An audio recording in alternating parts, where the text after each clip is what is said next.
दर्शक श्रोताहरू हार्दिक स्वागत छ भुन्टी सिरियलको रिभ्यू भिडियोमा। साथीहरू, यति बेला भुन्टी सिरियलमा भने लामो समयदेखि भुन्टीलाई नै खेदो खनी भुन्टीलाई सबैको नजरमा गलत साबित गरी त्यस घरबाट निकाल्न चाहने श्रेया यानि कि भुन्टीकी जेठानी दिदी भनी यति बेला आफैले खनेको खाल्टोमा स्वयं आफै परेकी छिन्। हो साथीहरू, जसरी भुन्टीलाई त्यस घरबाट गलत्याएर यानि कि नराम्रो आरोप लगाएर निकाल्न चाहन्थिन्, त्यसै गरी यति बेला आफै त्यस घरबाट भुन्टीकै हातबाट कुटाइ खाएर त्यस घरमा सदाका लागि भुन्टीले नै गेट बन्द गरिदिएकी छिन् भनी यति बेला अब भुन्टीले नै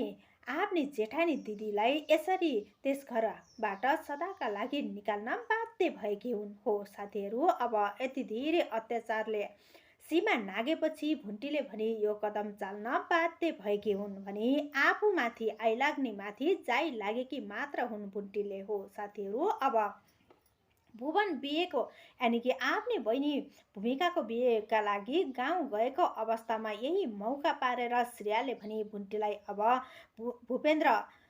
बेडबाट उठ्न नसक्ने अवस्थाबारे अब कसले साथ सपोर्ट नदिएपछि भुन्टीलाई यही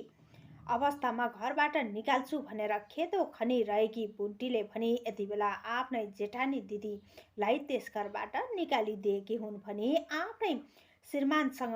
यानि कि लथारिएर हिँड्दै र यहाँसम्म कि अर्काको घरसम्म प्रवेश गरेर अर्काको श्रीमान श्रीमती के गरिरहेका छन् भनेर चियो चर्चो गर्दै यसरी अर्काको घरमा चोर जस्तै प्रवेश गरेकी जेरीलाई पनि यति बेला भुन्टीले शपथका साथ